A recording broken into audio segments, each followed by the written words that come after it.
Welcome to the Painting of the Week podcast, where we look at some of the most significant paintings throughout history. Introducing your hosts, Phil Grabsky and Laura Bentham. Welcome to this week's Painting of the Week. And if it's a bit grey and miserable outside, we're going to take you to a very warm Tuscan summer's day to a painting by Piero della Francesca. And it is called Madonna del Parto. And just as a reminder, if you go to the 7th-art.com website, you can see the picture. And as ever, it's definitely a painting where you want to zoom in and look at it in detail. Piero della Francesca may not be an artist that's known to you. How on earth would I know what you do and don't know? But maybe not one of the bigger names. But certainly when we did our series called Great Artists, which was 26 half-hour films, he was one of the 26.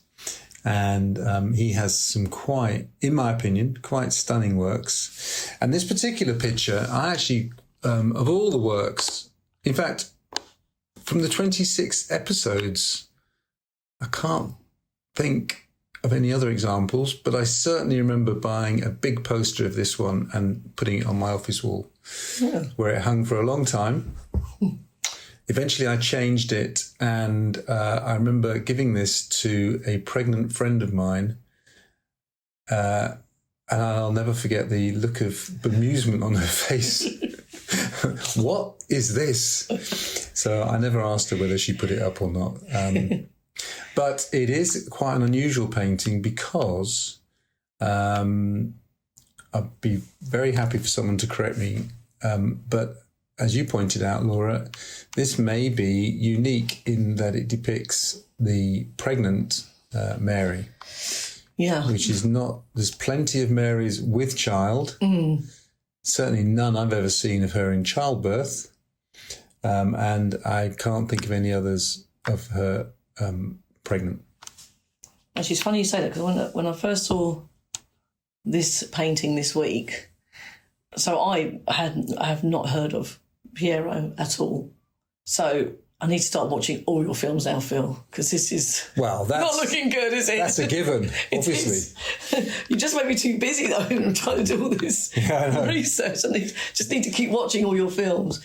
But when I saw this painting, I was a bit like, now it's quite simple. I didn't think there was going to be much to talk about on this one.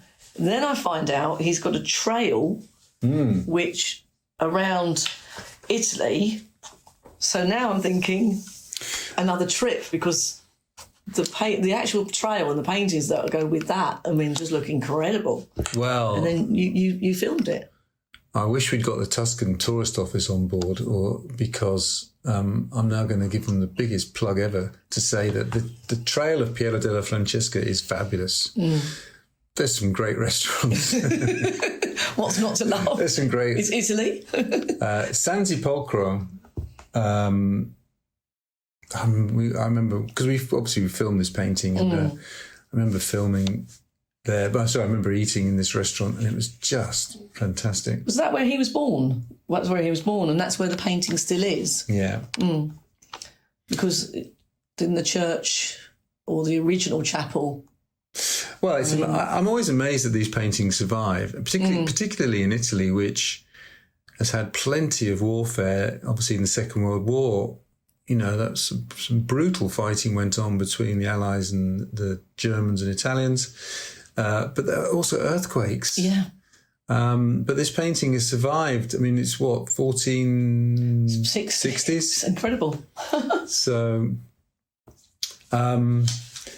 now, he was born Piero di Benedetto in San Sepolcro, which is in Tuscany. It's a very lovely Tuscan town. And Yeah. His mother, it was his mother, wasn't it, that was referred to as La Francesca? Yeah, because I think did his father die before he was born? Yeah, that's right. And then he took on her name. Yeah. Which is... And it's not because of being French or anything, it's because of her marriage into the Franceschi family. Right. I think that's the case. By all accounts, though, he was quite a mathematician. And in his time was known more for his maths. Oh, really? Yeah. He was a maths scholar. Oh, I didn't know that. Because when I started looking at some of the research on some of his other paintings, of course, then we started getting into the old geometry of his paintings. But then that would have been... Where was he with... Is he Renaissance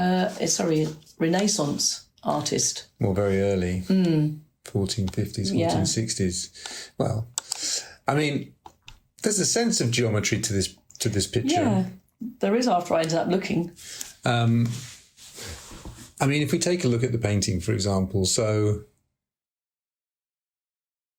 they're in some kind of. I've always been intrigued by the background. Yeah, it looks like you imagine a kind of Middle Eastern tent to be. Yeah. Because initially you think it's just curtains. Then maybe he is trying to place her in the Middle East in some form, although the costume is obviously contemporary Italian. The two angels are great, and as you pointed out, with their, the combination of red and green. Yeah. So I didn't think I was going to mention that today, Phil, but I did laugh initially because I thought, well, it is same old problem, isn't it? Trying to sort your socks out in the morning with your outfits. That's their twins. I mean, on the other hand, if it was they're actually stunning. But if they were all green, it'd be a bit odd, wouldn't it? It would. To be fair. And their wings. I mean, it's just such an odd painting. I mean, the faces have got no real expression at all. Quite simple. Considering them sort of announcing or showing her off as such.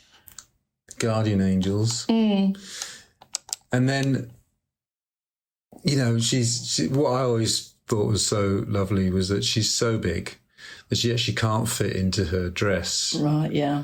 And it's kind of she either can't do it up or it's kind of burst at the seams at the front.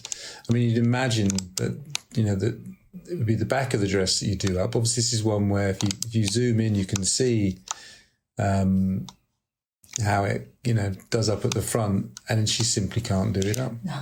Well, it's not like they had any maternity wear then. No. Do you think there's some kind of symbolism to that, though?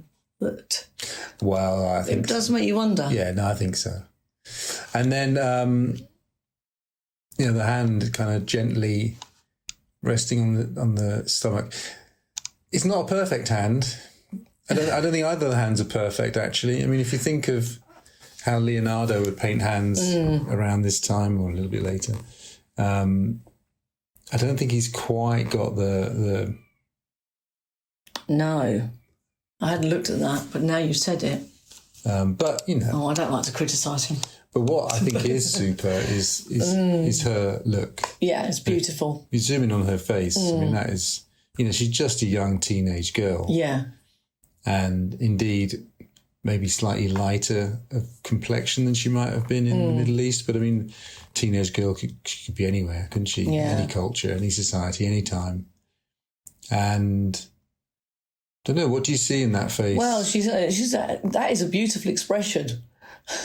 Having been pregnant twice, and she's quite heavily pregnant, I would say she's probably thinking, oh, kind of just need to sit down now. I'm a little bit done. Yeah. Exhausted. She looks tired, but resigned. Yes, peaceful. Yeah. Yeah. Just it's really beautiful the way he's done that. Actually, when I first saw her face, I was a bit like, oh, I'm not sure. But the more I looked, a bit like what you always say, the more I then thought that's a very, very lovely look. She's not standing there excited necessarily, but childbirth at that time was possibly not as exciting as it can be now. So Yeah. I love the way her eyes are painted. Or we'll talk about how it's painted in a second, but the way the eyelashes, the eyelids rather, almost make the eyes, it's almost rectangular. Yeah. The aperture to the eyes. That's very nice. And kind of offset by the eyebrows. In some paintings, artists leave off the eyebrows. Girl, the Pearl Earring, for example, famously, no eyebrows, because Vermeer obviously thought, there's no point putting eyebrows, it doesn't help. It's not doing anything. God, he got away with that, didn't he? That's amazing, that painting. And just that light bit of blush. Yeah. It's funny that she's got no hair at all. Tucked up into the sort of the headscarf. So you got the obviously the halo, but underneath the halo, it's like a head dressing, isn't it? Yeah. Even those halos are unusual. The positioning of them. I find the halo is slightly unusual because of the kind of cross hatching on it, or those squares, and I don't know whether he's trying in some way to suggest that it is transparent, and actually what you're seeing through there is the shape of the material on the back wall. I don't know. It's a complete guess, only because you've got those kind of longish rectangles in the background, and there's maybe that's what we're seeing. But that's quite interesting. I mean, obviously artists would often just have a very simple gold circle. Sometimes it would be shaded in a little bit. The whole painting, actually, the more I look at this now, is it's like dreamlike, isn't it? And there isn't really much expression on any of their faces, particularly. It would be really, really good to know if this definitely is the only time that we do see Mary or Madonna pregnant as such. It'd be interesting, wouldn't it, if there is nothing else at all? And this is the only one, which is what I've been reading. Yeah. So, well, I'm not. Yeah. I can't doubt it. But once again, everyone was like, his paintings, his work is what people consider to be some of the most important paintings. And every week we seem to say that. And it always makes me laugh. It is. I mean, it's funny how paintings, I think you could possibly argue that there's a fresco in San Sepolcro itself by him called The Resurrection, which we filmed, which is really quite spectacular. And again, lots of reds and greens, touch of blue, seem to remember. But, the disciples have fallen asleep and Christ resurrects himself, or is resurrected. Very powerful. Madonna del Parto, which is in this little church in a place called Montecchi, not far away. Just a sweet little church, and there it is again on the back wall. Very powerful. Of course, the other one, which, of course, those of you listening to this in England, certainly in and around London, could go to the National Gallery and see the baptism. It's the baptism. Yeah. Baptism of Christ, which is an earlier work, middle of the 15th century. But again, very accomplished piece. All his pieces are religious pieces? Did he do anything else? Well, I think he did. It's funny, unless I'm mistaken, we often use a side portrait of a guy called Sforza, who plays an important role in the commissioning of art from people like Leonardo. Okay. And he's very distinctive because he had a bashed up nose, so like the top corner of his nose is actually missing. and he's actually painted in the side view. Now, unless I'm mistaken, I need to check in a minute. Unless I'm mistaken, that's done by. Oh, okay. So he did do other pieces. I think so. I think that's Piero della Francesca. But you're never likely to see an exhibition of him because all his work is in situ. So you have to really. It's a great excuse to go and do the trail. Well, I have no problem with this at all.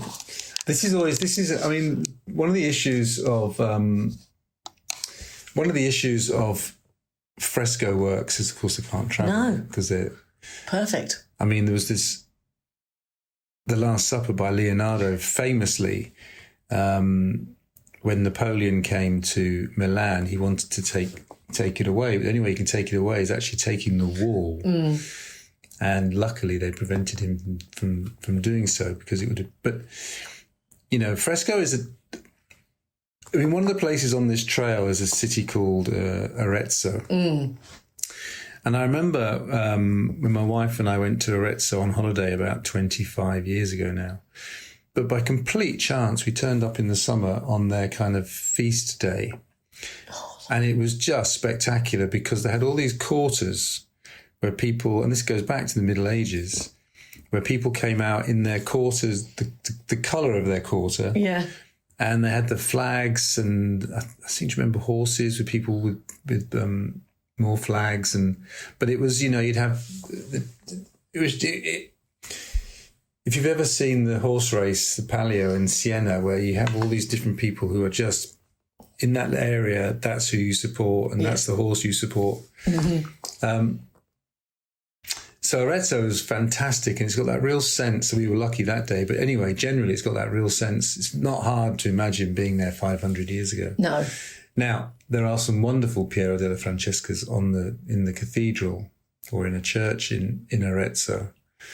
But of course, you know, the thing about frescoes is that it's painted onto wet and, you know, drying plaster. So, you know, this is in the age before oil paints, and this is how you painted, really. So you don't have much time to get it wrong. No. Because the plaster's drying, and it's not like oil paint where, you know, when we get further down in art history and we start looking at our Manets and our Cézannes, Cézanne, you know, famously could take dozens of sittings, and he would, you know, you could scrape it off. You could do somebody's face, not like it, and just scrape the paint off back almost down to the canvas and start again. Can't do that with fresco. So that's actually makes, when you start now to look at this painting again, when you look at her face again and you realise that I'm looking at her lips. I mean, they're beautiful. And I think that's why... And just even the fine line now of her neck, it is actually beautiful. I think that's why, again, you could walk past this and not pay too much attention, perhaps if it was one of many in a gallery. But actually, when you stop and you think, he's got, you know, I don't know if he had assistants when, you know, like painting the face. I imagine it was just him. Yeah. You know, he's having to work at speed. And again, if you look at the gradation of light and colour on the neck and on the face, and to capture a mood and a sentiment, really spectacular. Now, some of it is where the fresco is cracked. So it's not all him. It's not like on her forehead. That's not veins that he's put in. That's just where it's cracked. I think this painting did survive a local earthquake, if I'm not mistaken. But it's tremendous. You don't think she looks now I'm looking again. I know we're really focusing on the face. You don't think she looks a bit tearful? Well, I think he would be a bit, you know, he's going to be judged. Yeah. You know, even 150 years later with Caravaggio, you know, who's really provocative, but he knew that he would be judged for his paintings. You know, people would come and look at them, and don't think Piero... No. You know, that would be... To have the Mary crying because she's pregnant with Jesus. No. He's certainly given this teenage girl a weight of emotion. Yeah.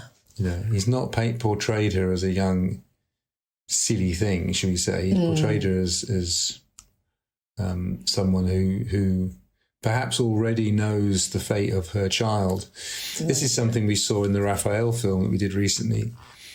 Those Madonna and Childs are so carefully rendered to suggest not only love of this newborn baby, but also Mary knows what's going to happen. So there's also the horror. Yeah, yeah. I mean, can you imagine having a child and it's like when people say, would you do a DNA test that told you had 18 years to live, or that you had a certain disease that's going to come when you're 50? I mean, actually, you don't want to know that. I don't think you want to. No. So there can't be anything worse than having a young child. In fact, in this case, not even born. No, and knowing that. I don't know if she knew that he had 30 odd years to live, but.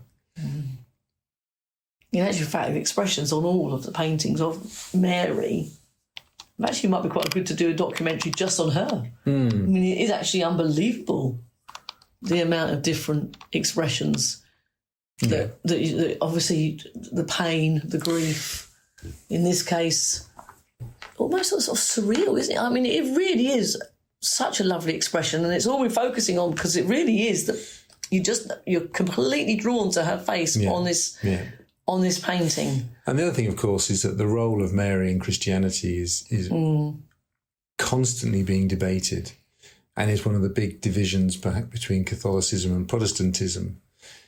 And, again, here she's the central figure in blue, which was by this point considered to be the kind of the most... prestigious colour to use. I mean, he does. I don't know whether he's commissioned to do it or whether he chooses to do it, but he does the nativity, he does the baptism, he does the resurrection. Obviously, here, I mean, I guess if you put them all together, they kind of, pretty much account for the whole story of Jesus, wouldn't they? Yeah. Trying to think which other ones he does.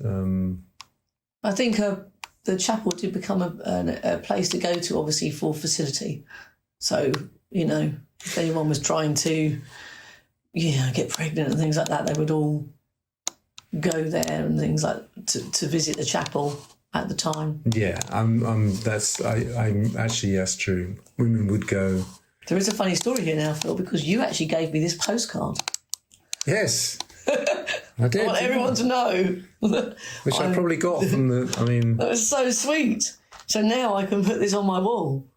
But I'm definitely not pregnant. I don't know if we need to cut that out. No. But now I know that you gave somebody else the poster. Maybe it's becoming like your sort of signature painting of choice to give to people. Because it was ages away that we were doing this one, that you gave this to me. I wonder if I got that postcard when I went to San Sepolcro, actually. Maybe. On Turkey. I don't think it's going to be something we're going to find in Brighton town centre. So I can't believe that you bought it. It's not something you're going to find down the seafront, is it? No. It'd be quite funny if it was. Yeah. Anyway, well... He's definitely worth a look. I mean, it's definitely that idea of going to, on holiday and going on an art trail. Oh, I think that would be lovely. Fantastic. I'd love that. Urbino, you'd go to. Urbino's fun. We went to Urbino. Yes, I've got that on my list. When we were filming Raphael a couple of years ago during COVID. And Rimini is the other one. Rimini, we went to Rimini too. Which is the whole trail. Yeah. I can't actually remember what's in Rimini. I wish I've got 4 pages of notes. And you've asked the question. I don't know, of course. But that's okay, because it's probably in your film, Phil. Yeah, possibly. But anyway, yes, I definitely want to go. So there's another place to add to the list of places to go, food to eat, and films to watch. Yes, well, I would definitely want. I'm keen to re-watch this film actually as part of The Great Artists, and it's true. It's unlikely that there'll ever be a. Well, I don't know. How would you do? I mean, what galleries tend to do when they know they can't get enough artworks in to do an exhibition, they'll do such and such and his friends. Oh, yeah. Mm-hmm. Or, they'll make it a group exhibition. So I suppose the National Gallery could do Piero della Francesca and, the art of the fresco or the art of the Renaissance. Mm-hmm. Or we might just be moving more towards a world of virtual exhibitions where maybe it's people like me who do films on Piero and we curate the exhibition, or maybe it's a virtual world where you're walking through a virtual gallery and the pieces of art are on a virtual wall. I have to say, the thing about Piero is it is very exciting to actually be in these towns. And despite 5 centuries and war and all the rest of it, Italy is, you've got that real, it's not hard, as I mentioned, to feel like you're in the middle, in the Renaissance, in the Middle Ages, walking through those little alleyways and streets of Arezzo and Siena and Urbino. Going on a trail, that would be so wonderful. Yeah. If you did that for 4 days, maybe? Well, at least. You'd come out, you'd be just so enthralled. There's so many artists to do that. The Hopper Trail up going from Boston, going along the coast. Raphael, we kind of did that with Raphael. We kind of went on his trail. One of my favourites wasn't an artist at all, actually, but I remember doing Mozart and trying to go to practically every town and city in Europe that he'd been to. Right. There's many. It is a great way, because not only are you doing the travelling, but you've got the time to do thinking and reading, and particularly if you're not driving, if you're doing it by train or bus or... So you're lucky, actually, Phil, because you can actually do this now. Most of us have got to wait till we retire to be able to do all this stuff to the trails, or make sure we can definitely get enough time off work to go. Yeah. So, well, you do see these things advertised, don't you? Well, I did, funny enough. Yeah, I did. And they'll probably have a historian with them, and and it did look really good fun. Yeah, I'd never heard of him. I'd never heard of the trail. I can't imagine a future being, leading a tour group. I mean, somebody once suggested doing an art history series of lectures on a cruise. But me and kind of surfaces that are not steady don't get on that well. No, I don't get on with boats either. Having said that, so I turned it down. But then, having said that, I got a ship back from Bilbao. It was Bilbao in northern Spain, and it went to Southampton, I think. And it was one of these big cruise ships. My God, it was luxurious. Oh, okay. The cabin that we had, it was only an overnight, but the cabin, I mean, That's because you'll feel though, Phil. I did. No. It was really? We had a cabin for 4. I must admit, my daughter and I kind of stayed lying horizontal for most of it while my son and wife went wandering around. But still, made me think, and they had, we didn't go to any of them, but they had theatres and casinos, and those shows are meant to be good. Actually, I must admit, it's not something I'm like you. I would be just laying down. Yeah, if it's choppy, I'm not good. All right, well, so we'll stick to the land. Okay, land trails. The luxury coach. Okay, one last story. My friend, when he came out of university, he got a job doing tours of Europe with American school children. Okay. 17, 18-year-olds, who he said when they came over, they had no interest. The most exciting thing for them at that time, we're going back 35 years, the most exciting thing for them was, as they came into towns, was where's the McDonald's? Yeah, of course. But anyway, he said it was very funny because if they were behind schedule, he'd say things like, "I'm sorry, Versailles is shut today," we can't. And then he the other thing was he'd been given this route, and they'd stop for lunch at certain places, or they'd stop in like roadside, those kind of shopping spaces.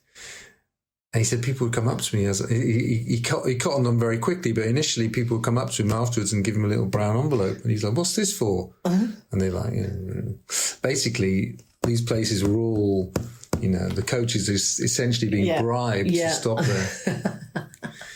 But yeah, he said, if I didn't know a fact, I'd just make it up. Oh, of course. Nobody knew any difference. That sounds like something I could do, Phil. I don't know how he lived. Firstly, I don't know how he could live with himself.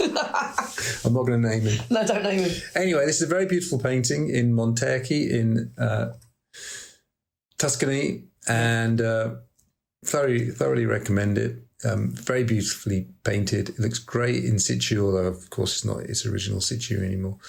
And also definitely go to Arezzo. I mean, just go on the trail. Yeah. You'll get a postcard. Won't regret it. No. Thank you for listening to the Painting of the Week podcast. For more information, please visit our website at seventh-art.com or contact us by emailing info@seventh-art.com. See you next time.